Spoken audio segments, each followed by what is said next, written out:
Kurt Cobain's death, the mystery of two coffee cups. When electrician Gary Smith climbed the stairs to the greenhouse room above Kurt Cobain's garage on April 8, 1994, he expected to install security equipment. What he found instead would haunt him for the remaining 20 years of his life. Kurt Cobain's body lay near the French windows, a shotgun across his chest, blood staining the floor. But it wasn't the body or the weapon that kept Gary awake for weeks afterward. It was something far more ordinary, far more troubling. Two coffee cups, both sitting on a small table near the windows, both appearing freshly used, both containing coffee that hadn't yet fully dried. If Kurt Cobain died alone, as the official Seattle police report claimed, then who drank from the second cup?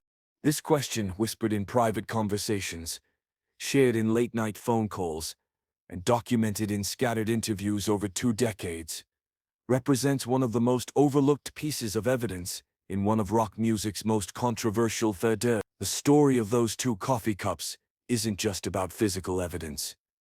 It's about what happens when witnesses see things that don't fit the official narrative.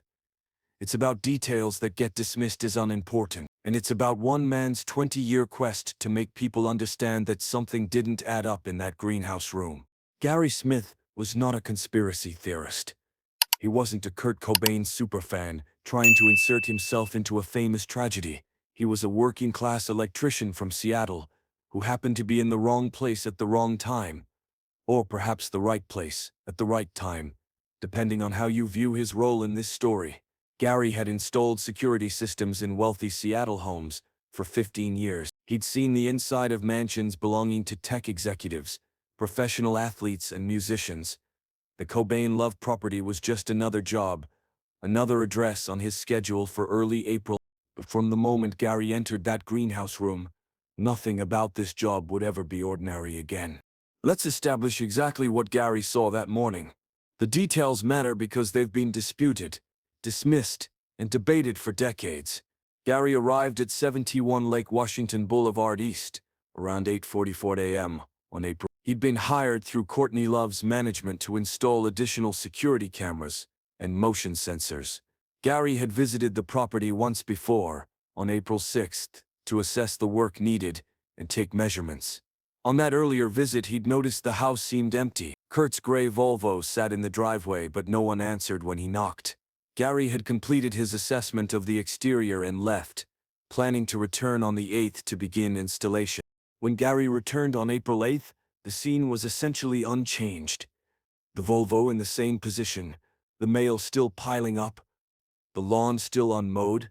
Gary knocked on the main house door in. No response. He walked around the property, calling out, identifying himself as the electrician there, to work on the security system. That's when he noticed the greenhouse room door was slightly open. Gary climbed the exterior stairs. He pushed the door wider and immediately smelled death, that distinctive, unforgettable odor of human decomposition. Gary stepped inside, and that's when he saw Kurt's body near the windows, the shotgun, the blood, and on a small wooden table positioned between 2 chairs, 2 coffee cups. Gary's first reaction was shock and horror at finding a body. His second reaction, the one that kicked in after he'd backed out of the room and called 911, was confusion, because even in those first traumatic moments, even while his hands shook dialing emergency services, Gary's mind had registered something wrong about that scene. 2 cups, 2 chairs, positioned as if 2 people had been sitting there having a conversation, having coffee together. When Seattle police arrived, Gary gave his statement. He described finding the body, the condition of the room, the smell, the shotgun, and he mentioned the 2 coffee cups. According to Gary's later accounts, the detective taking his statement wrote down the information about the cups, but didn't seem particularly interested. Probably from an earlier time, the detective allegedly said, or maybe the deceased drank both cups himself, but Gary didn't think so. Gary had worked in enough houses, seen enough kitchens and living spaces, to know what old coffee looked like in a forgotten cup. These cups weren't old. The coffee inside was dark and relatively fresh. There was no film of mold growing on the surface, no dried residue ring around the interior of the cups. These had been used recently, very recently. Over the following days, as news of Kurt Cobain's death dominated international media, Gary Smith couldn't stop thinking about those cups. He replayed the scene in his mind repeatedly. The positioning of the chairs, the placement of the cups on the table, the way they sat there. Two ordinary ceramic cups, silent witnesses to something the world wasn't being told. 3 days after discovering Kurt's body, Gary made a phone call that would validate his concerns and deepen the mystery. He called Tom Grant, the private investigator Courtney Love had hired just days before Kurt's body was found. Tom had been searching for Kurt after he'd left a rehabilitation facility in Los Angeles. Courtney told Tom she was worried about Kurt's safety and wanted him located. When Gary reached Tom Grant, he got straight to the point. There were 2 coffee cups in that room, Gary told Tom. Fresh coffee. But everyone's saying Kurt died alone. If he died alone, who drank from the second cup? Tom Grant, an experienced investigator who had worked in law enforcement before becoming a private detective, immediately understood the significance of what Gary was describing. Physical evidence of a second person's presence at what was supposedly a solitary scene wasn't just unusual, it was potentially explosive. Did you tell the police about this? Tom asked Gary. I mentioned it in my statement, Gary replied. They didn't seem to think it mattered. They said Kurt probably drank both cups. Or the cups were old from before. But Tom Grant knew, and Gary Smith knew, that this explanation didn't hold up to even casual scrutiny. Why would someone planning to take their own life prepare 2 cups of coffee? Why would someone in the depths of suicidal despair take the time to sit at a table with 2 cups and drink from both of them? And if the cups were old, from some earlier time, why did they appear fresh? Why hadn't the coffee dried or molded? Tom Grant began his own investigation into the details surrounding Kurt's death. What he discovered only raised more questions. According to the official timeline established by Seattle police, Kurt had died on or around April 5th, approximately 3 days before Gary found his body. The medical examiner's report, based on the condition of the body, supported this timeline. But here's where Gary Smith's observations become even more significant. Gary had been at the property on April 6th, the day after Kurt had supposedly died. He'd walked around the exterior of the house.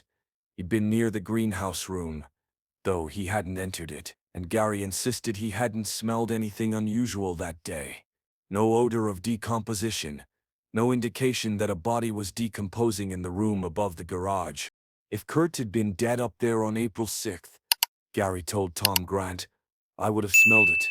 I know what death smells like. You can't miss it, especially in an enclosed space like that greenhouse room. But I didn't smell anything that day. This timeline discrepancy raised a disturbing possibility. If Kurt wasn't dead yet on April 6th when Gary was on the property, then he died sometime between April 6th and April 8th. That's a narrower window than the official timeline suggested, and it meant that whoever drank from that second coffee cup might have been with Kurt very close to the actual time of death. Tom Grant pressed Gary for more details about the coffee cups. What did they look like? What kind of cups were they? How much coffee was in them? Where exactly were they positioned? Gary described them as simple ceramic mugs, the kind you'd find in any kitchen. Both cups were approximately half full. They sat on a small wooden table positioned between 2 chairs near the French windows. The chairs were angled toward each other, as if 2 people had been sitting there having a conversation. One cup sat directly in front of one chair. The other cup sat in front of the other chair. It looked, Gary said, exactly like 2 people had been having coffee together. Tom Grant asked if Gary had noticed anything else unusual about the scene. Gary mentioned several things that had bothered him. The room, despite supposedly being Kurt's isolated refuge for several days, didn't look lived in. There wasn't an accumulation of cigarette butts, despite Kurt being a heavy smoker. There wasn't food waste or trash. The space looked like someone had spent a few hours there, not multiple days. Gary also mentioned the positioning of Kurt's body. He couldn't articulate exactly what seemed wrong about it, but it appeared too neat, too arranged. It looked staged, Gary said, like someone had positioned everything deliberately. And then there was the door. Gary distinctly remembered that when he first approached the greenhouse room on April 8th, the door had a latch on the outside that was in the closed position. He'd had released that latch to push the door open, but police reports stated that Kurt had barricaded himself inside the room. How could the door be latched from the outside if someone had barricaded themselves inside? These details, combined with the 2 coffee cups, painted a picture that didn't match the official suicide narrative. Tom Grant began compiling all of this information, along with other inconsistencies he discovered during his own investigation. He presented his findings to Seattle police, urging them to re-examine the case. According to Tom, the police showed little interest in reopening what they considered a closed case. The story of the 2 coffee cups began circulating in alternative media and among people who questioned the official explanation of Kurt's death. Some dismissed it as meaningless. Others saw it as crucial evidence that had been overlooked or honored. Gary Smith, meanwhile, continued to live with the weight of what he'd seen. In private conversations over the years, Gary would elaborate on other details he'd noticed that morning. He mentioned hearing sounds in the house when he first arrived. Sounds like footsteps on the floor below the greenhouse room, the garage area. Gary had assumed it was police arriving, but police didn't show up for several more minutes. Someone else was in that house, Gary insisted. I heard them. Gary also talked about the overall atmosphere of the scene. He'd found bodies before, in his years working in homes throughout Seattle. Accidents, natural deaths, one previous suicide, but this scene felt different. It felt, in Gary's words, arranged, like a stage set. The body positioned just so, the shotgun placed deliberately across the chest, and those 2 coffee cups sitting on the table, waiting to be noticed. But they weren't noticed. Not by investigators. Not by the media.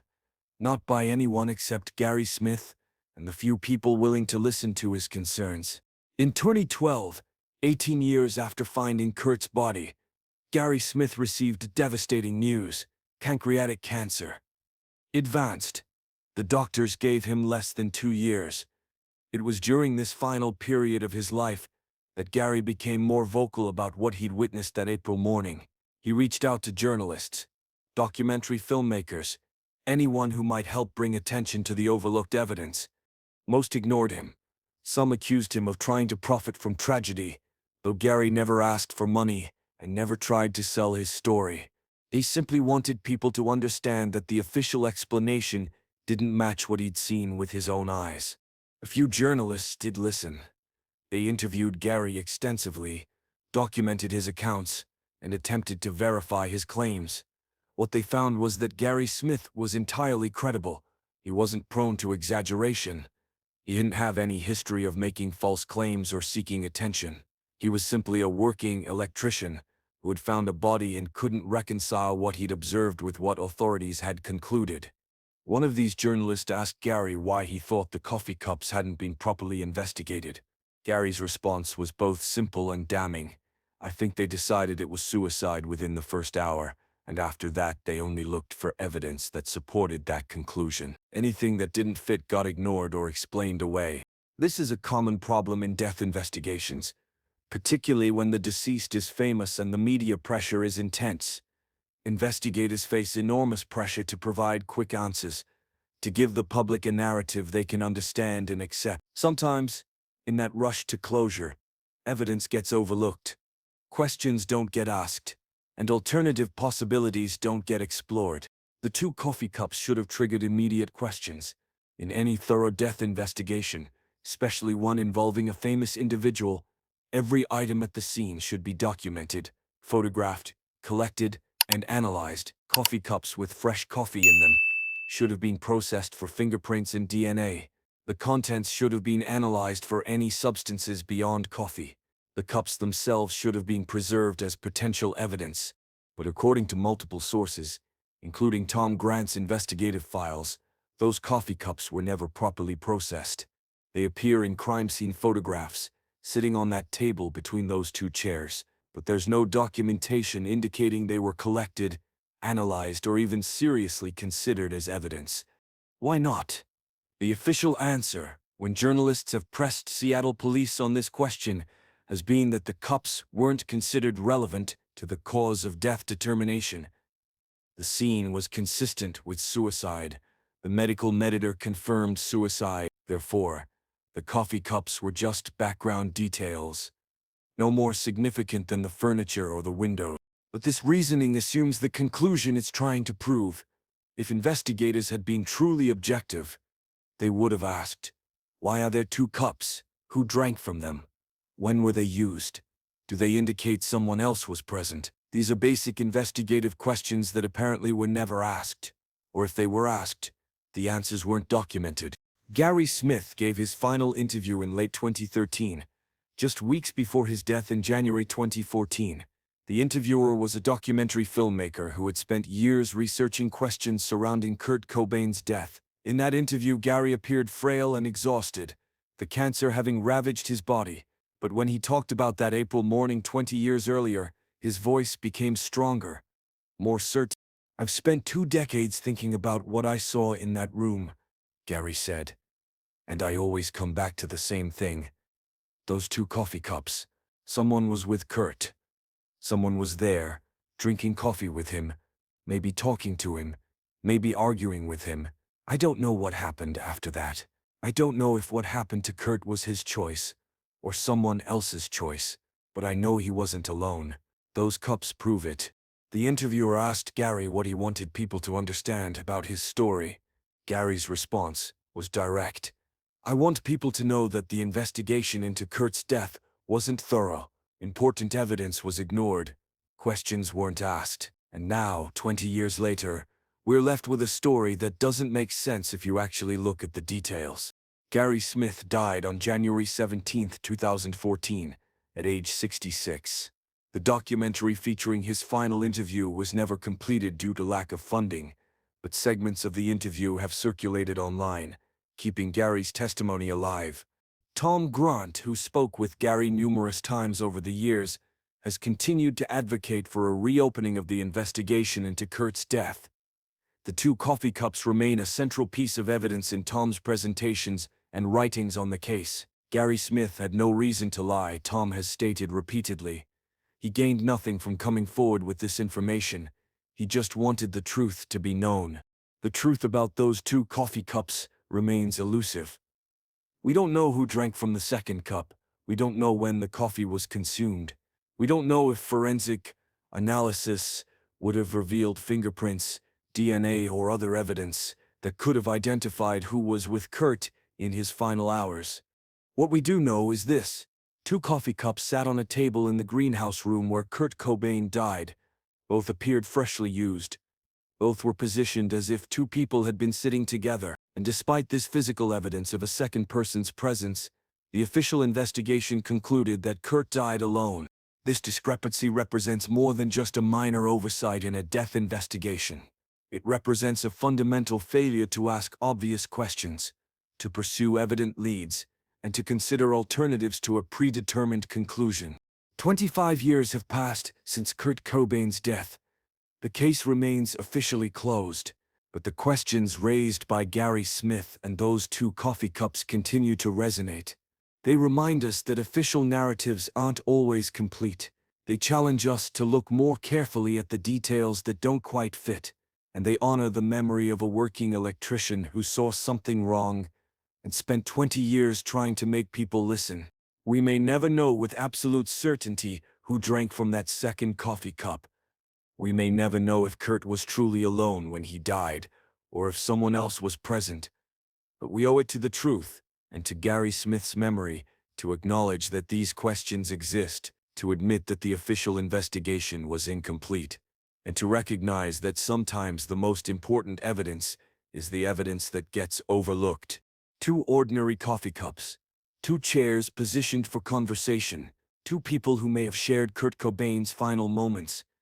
The story they tell wasn't included in the official report, but it's a story that deserves to be heard, questioned, and investigated with the thoroughness it should have received 25 years ago.